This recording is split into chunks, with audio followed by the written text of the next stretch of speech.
Hello, my name is Lisa Abbott Moore, and I'm a mixed media artist and storyteller who was born and raised in the deep southern state of Mississippi. I created this piece called You Can't Take the South Out of the Girl. It's a mixed media piece, large, mural, that tells a story. I often begin my pieces with random marks and mark making, and then layer it with collage, acrylic, and cold wax medium. There are symbols and secrets in there that sometimes you might see and maybe you might not. Mississippi was an amazing place to grow up, with its culturally rich history, slow pace, and hospitality. I grew up digging clay to make little pieces of pottery, swimming in the Gulf of Mexico, and eating fresh-picked blackberries and pecans until my stomach hurt. I did learn to say yes ma'am and no ma'am and open the door for my elders.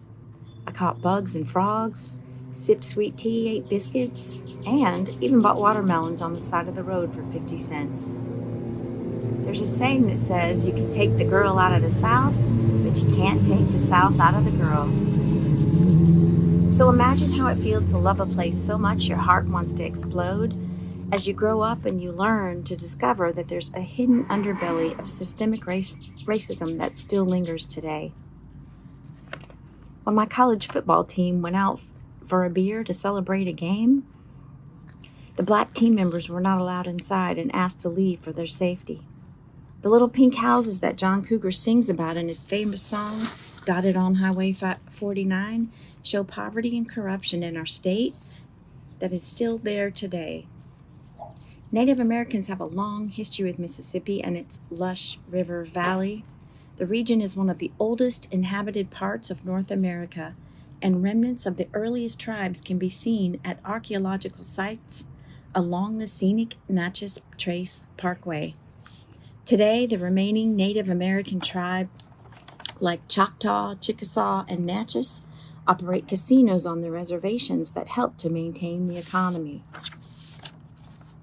In 1783, Mississippi was given to the United States following the Revolutionary War.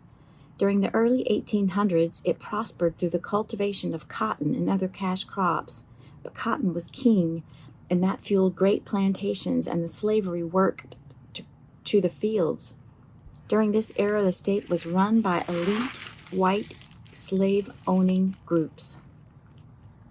Thousands of African Americans migrated to the Mississippi Delta in search of land and work to start a new life. This demographic shift led to many great things such as the Delta blues and other music forms. But Mississippi remained segregated until the very end.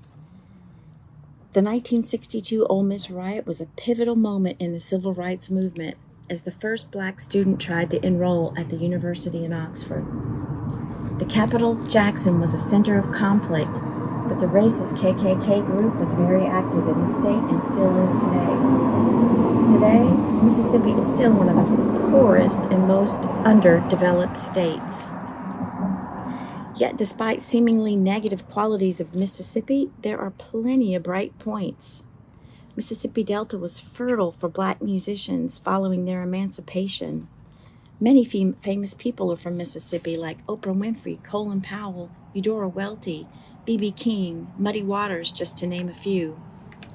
I imagine that anyone's place of origin may have this intersectionality of beauty and ugliness. As an artist, it remains my sole source of inspiration, creative thought, and is a common thread throughout my work. Thank you so much for allowing me to share some of my artistic cultural threads. Thanks for listening.